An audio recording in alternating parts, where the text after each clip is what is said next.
After the French football team were knocked out of Euro 2012, manager Laurent Blanc stepped down to be replaced by former teammate Didier Deschamps. They played together in the French side that won the 1998 World Cup and Euro 2000, and now Deschamps becomes the fifth coach of Les Bleus in 10 years. He has so far led the side to 2 wins and an important draw in Madrid, to leave France level on points with Spain at the top of Group I going into the 2014 Brazilian World Cup. Didier Deschamps, welcome to Euronews. The French national team left the European Championships disappointed once again. You arrived 4 months ago and things seem to be improving. Are Les Bleus reborn under Deschamps? Honestly, I don't know if they are reborn, but we have a huge goal ahead of us, the Brazilian World Cup. And we are in a good position to reach it. We drew with Spain, and we played a fantastic second half. I think this match gave more emotion and motivation to the French people. They deserve it. For a long time, they have not seen a moment like this.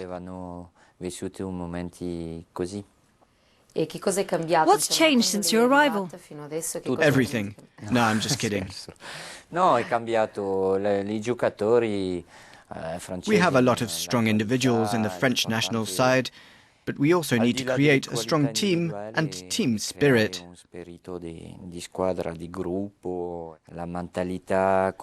This new generation of players in France has the wrong mentality. I'm trying to change things, but it is difficult, because they were not taught to deal with rigid rules, and they don't respect the shirt in the way they should.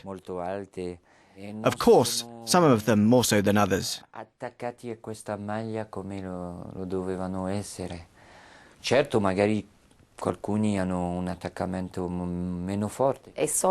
Is it only a problem with the players, or is there something wrong with the organisation of the French Federation?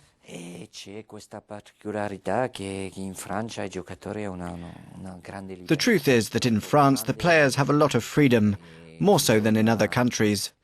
The clubs and the leaders of the clubs need to have more authority.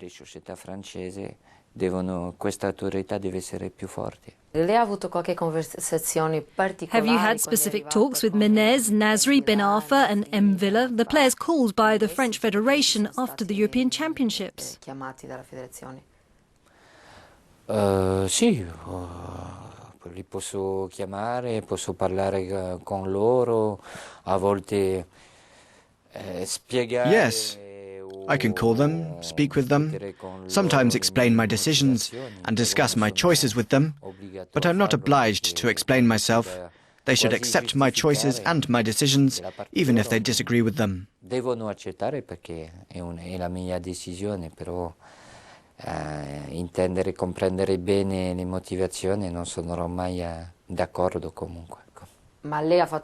Your national team won everything, and the current national team has won nothing. Do they have the right to have such big egos? Big egos are part of football, although maybe some are bigger than others. The ego can be positive if you transform it into an interior force, but it can be a huge problem as well. I think the people around the players, the clubs and sometimes the press are guilty too. The press make a player into a phenomenon when he's just played well in 2 matches.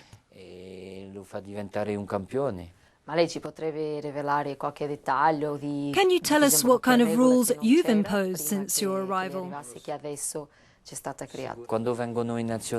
The main rule for the players is that each one of them give more to the team. These players are accustomed to receiving more than they give, and that is wrong. They should feel privileged to be here, give the maximum, because they represent France, and there are so many people who expect the best of them. What should a player do during the season to get a place in the French national team?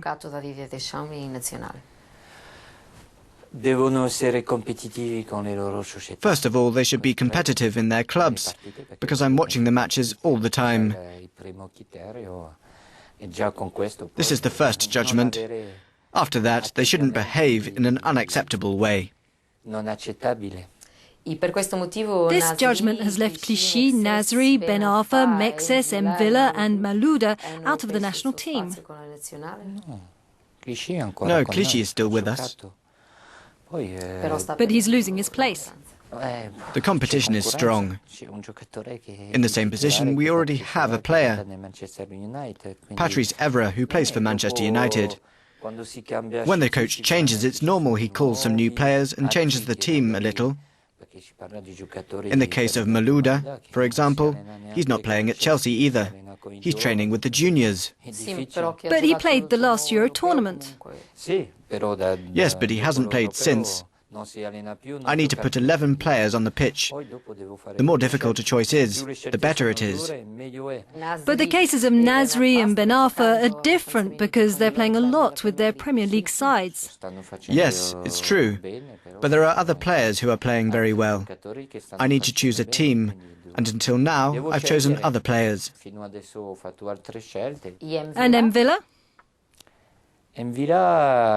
M'Vila could potentially play with the national team, but after what happened, he'll not wear the national shirt so soon. I'm sure of that. Many French fans accuse you of being too rigid and critical with the players. Do you agree? I don't think so.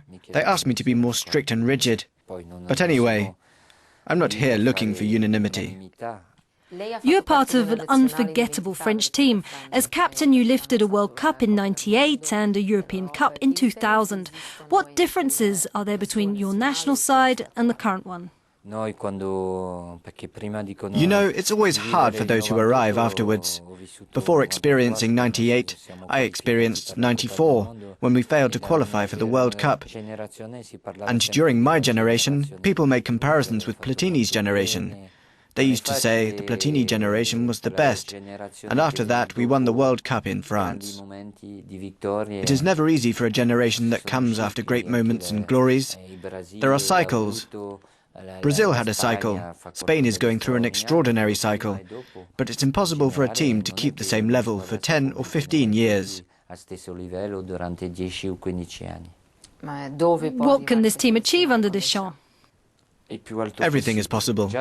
First of all, we want to go to Brazil, and then if all goes well, I may continue another 2 years to Euro 2016 in France. The Golden Ball election is coming up. Have you already decided your vote?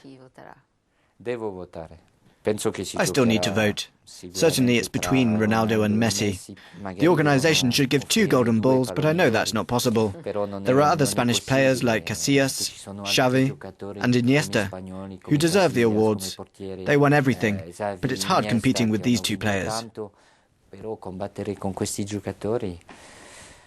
Grazie mille per parlare con Euronews. Grazie a voi.